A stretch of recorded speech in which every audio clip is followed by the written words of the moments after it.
não parar, não precipitar e não retroceder. Então dizer para esse cara, sabe quando nós vamos parar? Nunca. Nunca na sua porca vida. Né?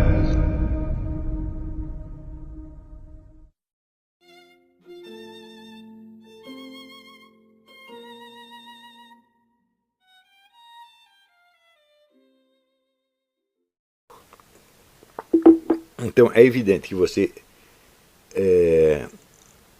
pautar a sua vida intelectual pelo julgamento dos pares é um engano terrível, né? Porque os pares nunca vão fazer nenhuma exigência séria em cima de você. Eles só vão exigir aquilo que está de acordo com o consenso que eles já têm. Eles nunca irão além disso, né? Então,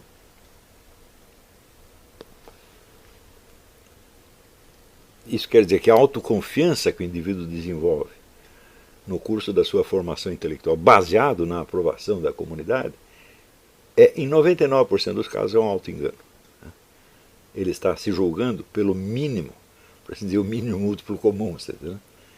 E não por uma exigência efetiva. Então é o tal negócio. Que pensar de uma ciência que é maciçamente criada sob esse cânone, o julgamento dos pares, né? Sem contar, vamos dizer que o julgamento dos pares, ele também não é feito por observadores 100% isentos, porque você tem os grupos de pressão, você tem os interesses corporativos, você tem as amizades, você tem as propinas, inclusive, tem tudo isso. Então, como nós faríamos para o indivíduo obter uma autoconfiança cognitiva sem ele ser ajudado nisso pelos seus pares e, ao contrário, ele mesmo se colocando a exigência máxima? Então, por exemplo, para você ser um filósofo, é exatamente isso que você tem que fazer.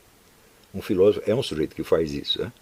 Então, basta esta constatação óbvia para você entender que 99% do que se faz em filosofia acadêmica no mundo não é filosofia de maneira alguma, mas é apenas uma espécie de imitação consensual. Quer dizer, você parece estar filosofando porque os seus assuntos são filosóficos, o seu vocabulário é filosófico, etc. Mas é o tal negócio, mas você é um filósofo?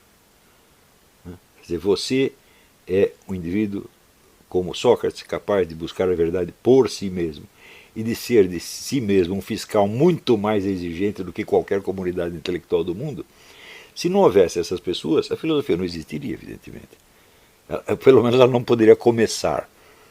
Porque quem poderia fiscalizar, né, que julgamento dos pares poderia fiscalizar um Sócrates ou um Platão? Eles não tinham pares. Eles estavam criando as primeiras gerações de estudantes. Portanto, se não existissem esses indivíduos maximamente capacitados para buscar a verdade, sem poder confiar-se ao julgamento dos pares, a filosofia simplesmente não existiria. Portanto, onde ela prossegue em atividade na base do puro julgamento dos pares, ela já deixou de ser filosofia, ela passa a ser uma espécie de reprodução imitativa do que foi a filosofia em outras épocas. Daí o fato de que, hoje em dia, quem quer que estude filosofia, estuda filosofia alheia. Você será um especialista em Heidegger, um especialista em Kant, um especialista em Schelling, etc., etc., e jamais um especialista na sua própria filosofia. Claro que existem esses também, mas são em número ínfimo. Em geral, estudar filosofia já não é praticá-la. É simplesmente observar aquilo que ela foi em outras épocas ou em outros autores. Então, quer dizer, descemos do estudo da filosofia, do estudo e prática da filosofia, para a mera aquisição de cultura filosófica, como eu já expliquei em outras aulas. A cultura filosófica é uma coisa importantíssima e difícil de adquirir. Por quê? Porque os livros são milhares, a bibliografia é inesgotável, tá certo? E você tem, para cada texto que você vai ler, você tem dificuldades de interpretação, dificuldade de vocabulário, dificuldade de língua, etc., que não acaba mais. Então, a aquisição da cultura filosófica é suficientemente complicada para ela atrair todas as atenções e concentrar todos os esforços dos estudantes.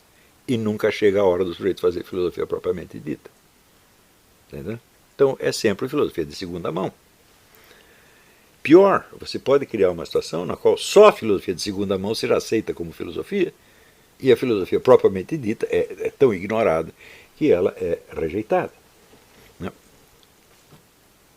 Por exemplo, eu me lembro quando eu li os livros de um filósofo notável chamado Eric Weil, ou Eric Weil, como eles dizem na França, que era um judeu alemão que, em protesto contra o nazismo, fugiu da Alemanha e adotou a língua francesa e nunca mais escreveu a palavra em alemão.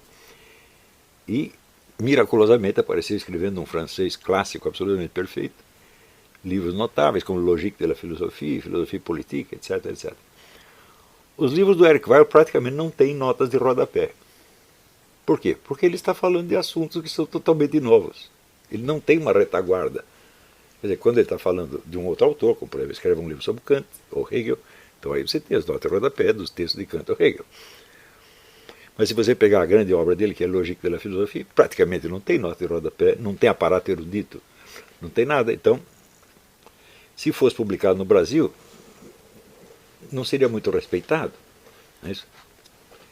Daria a impressão, o pessoal da USP chamava isso de beletrismo. Ele não está fazendo filosofia, ele está fazendo beletrismo. Por quê? Porque você não tem o lado filológico da coisa. Então chegaram ao absurdo de confundir a filologia com a filosofia e não ser capaz de reconhecer a filosofia quando ela aparece de modo ostensivo. Por exemplo, você lendo as obras do Mário Ferreira, que também tem, vamos dizer, um aparato erudito mínimo ou nulo, tá certo? Ali você vê a filosofia se fazendo na sua frente.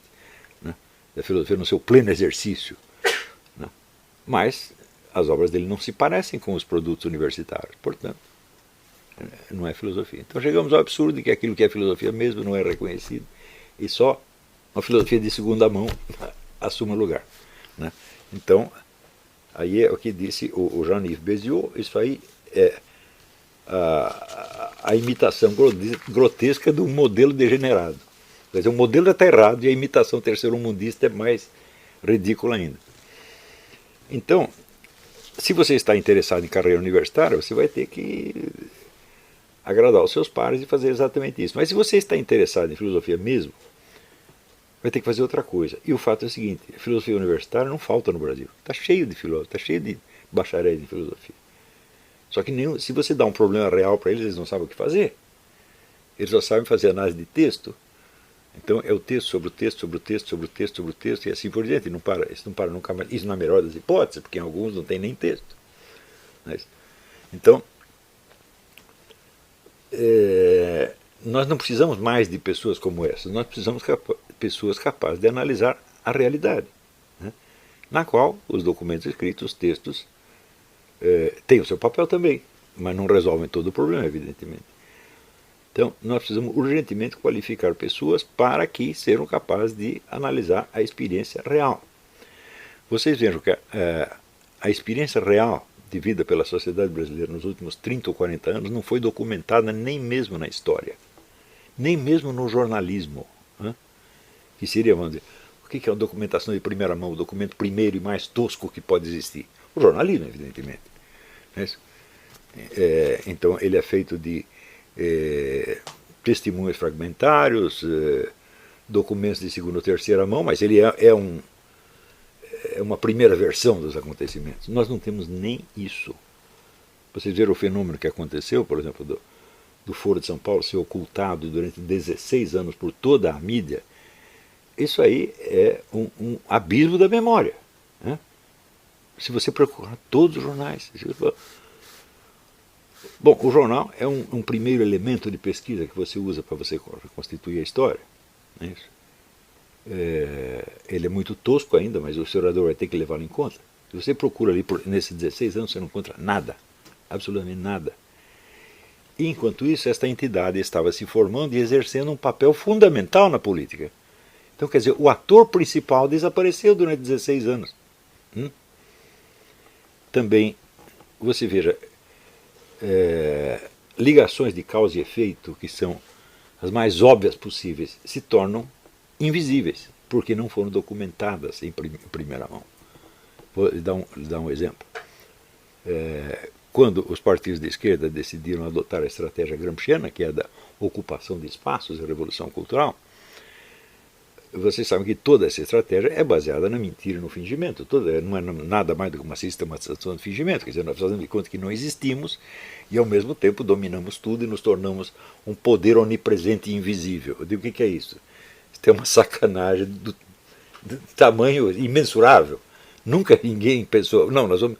É até aquele negócio do Lincoln, né? Você pode enganar um bocado de gente bastante tempo, ou algumas pessoas para sempre, mas você não pode enganar todo mundo o tempo todo. Bom, a ambição do projeto Gramsciano é esta, enganar todo mundo o tempo todo até o fim do mundo. E você só vai reconhecer que fez isso quando não houver mais perigo. Né? Quer dizer, se você é um poder onipresente e invisível, quando esse poder vai reconhecer publicamente que ele é um poder? Né? Só quando não houver mais perigo nenhum, porque você está agindo em segredo, precisamente porque você acha que se você se revelar, algo de mal pode lhe acontecer. A partir da hora que adotaram isto, então é claro que a ocultação se tornou uma coisa normal. Né? E na atmosfera de ocultação, você pode fazer o que você quiser, você pode estender o seu poder indefinidamente, sem que ninguém perceba. Por que vocês acham que esses esquemas de corrupção que apareceram no governo federal levaram tanto tempo para aparecer? Porque tudo já estava preparado por este esquema gramsciano. O esquema da ocultação já era vitorioso de algum modo.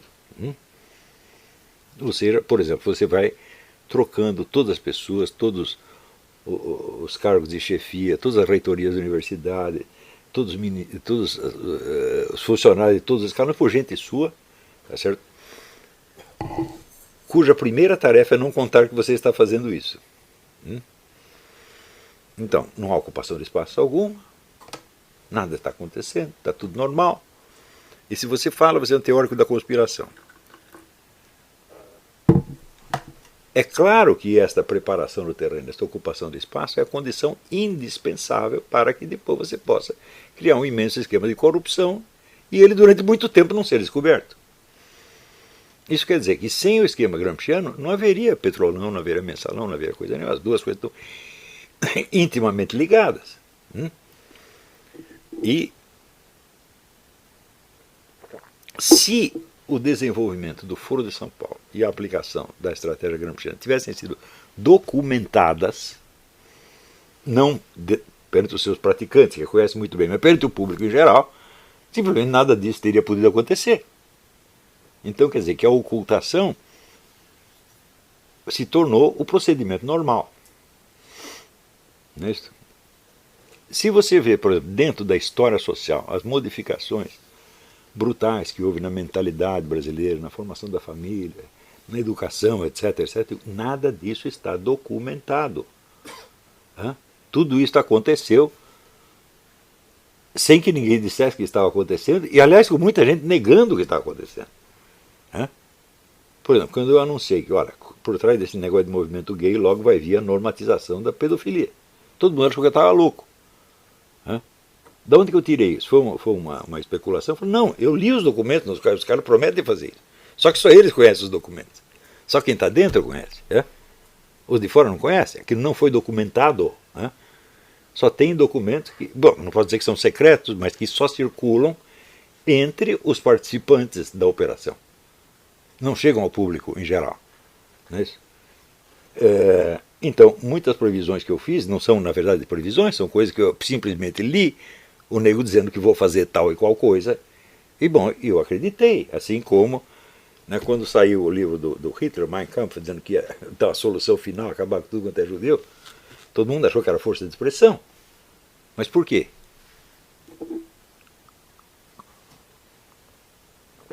Porque parecia absurdo naquele momento. Digo, mas, escuta, se você está partindo do princípio de que todo mundo vai agir sempre de uma maneira razoável, então simplesmente não haveria crime no mundo, não haveria normalidade, não haveria genocídio, não haveria nada de mal. Nós temos que admitir a hipótese de que um sujeito que anuncia que vai fazer uma loucura, talvez a faça mesmo. Não é isso?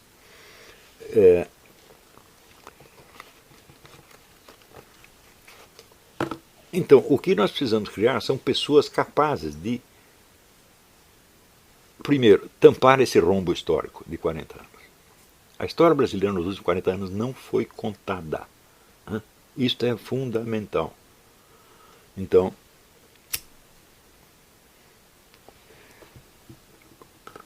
só para dar um exemplo banal, Eu já contei para vocês aquela história do Caco Barcelos, que fez uma série de reportagens falsas, acusando o exército de ter matado 2 terroristas e depois simulado um acidente. E eu demonstrei por A mais B que essa versão era não era falsa, era impossível fisicamente. Né?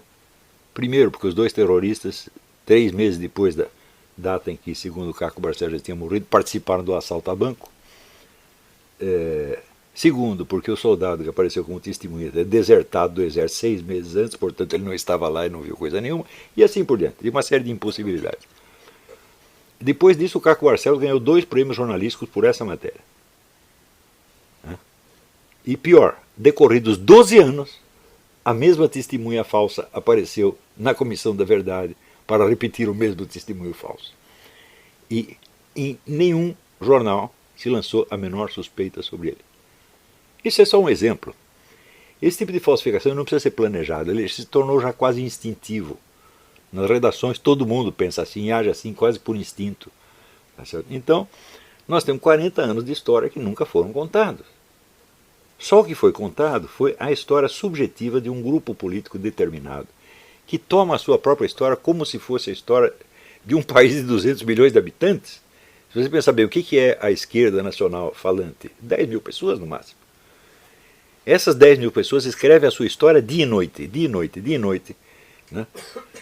Contando os sofrimentos horríveis que passaram na ditadura, grande parte sofrimentos inventados.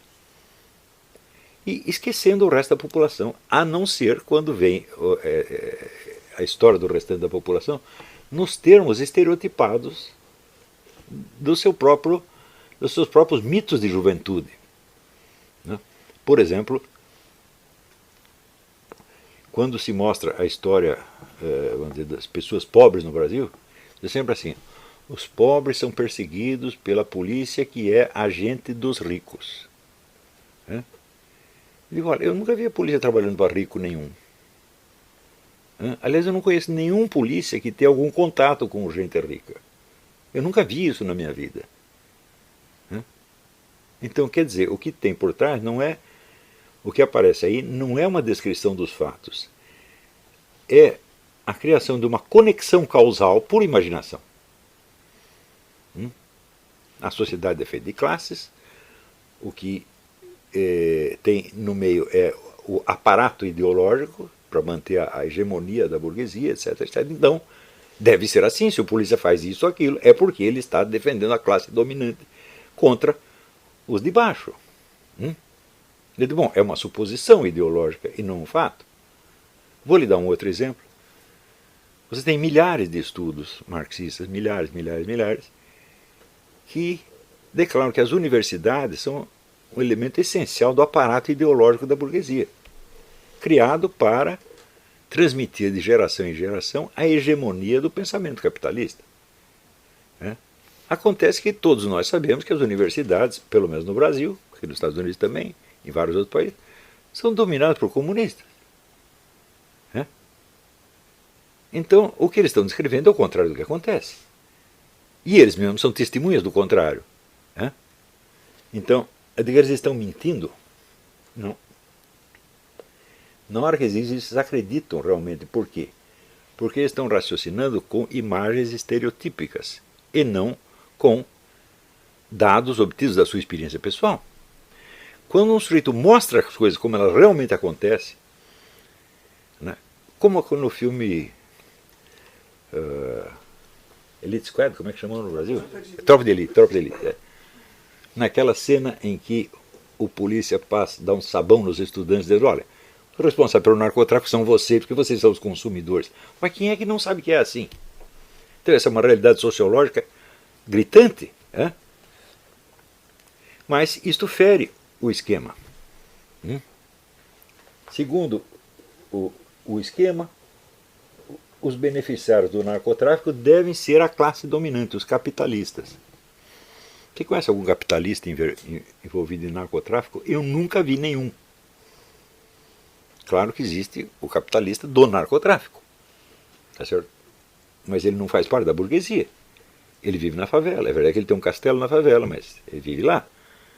Então, você tem uma classe pobre dentro da qual existe o milionário rico. Então você tem um microsistema de poder que não tem nada a ver com a estrutura de poder no restante da sociedade. Eu me lembro quando um amigo meu, que nasceu na favela da Rocinha, publicou um livro contando alguns fatos da sua experiência na favela.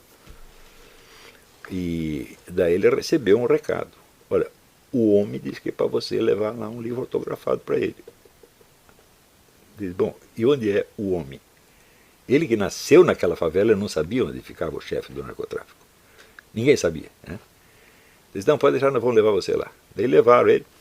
Passou um morro, 2 morros, 3 morros, 4 morros. Daí no topo do morro ele viu embaixo o estádio de futebol, que era no quintal do dono. Daí chegou lá de um castelo com 1000 homens armados. Ele nunca tinha visto aquilo. Ele foi lá, entregou o livro, saiu tremendo. Então você vê, um morador da favela que nasceu ali, foi criado ali, ele não sabia quem era o chefe. Então o que este chefe do narcotráfico tem a ver com a estrutura de poder no sistema econômico vigente? Nada. É um microsistema de poder totalmente independente.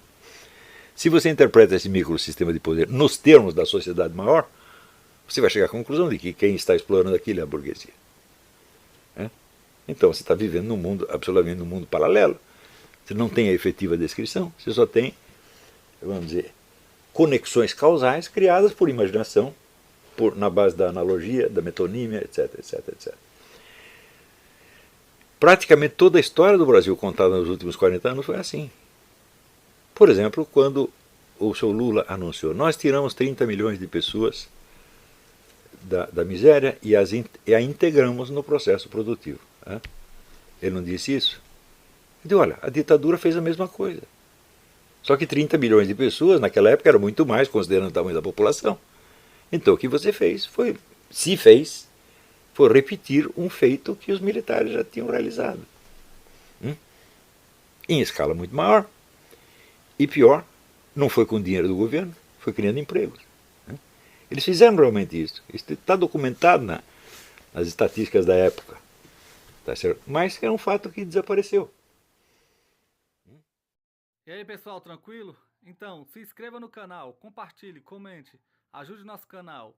Os links estão na descrição do vídeo. Você pode participar pelo Apoie-se, pela vaquinha. Qualquer forma de ajuda será muito bem-vinda. Pode curtir, comentar e compartilhar também para ajudar nosso canal. Quem quiser seguir a gente nas redes sociais estão todas aí na descrição do vídeo. Muito obrigado, sempre com Deus, pátria, família e liberdade. Tamo junto, forte abraço.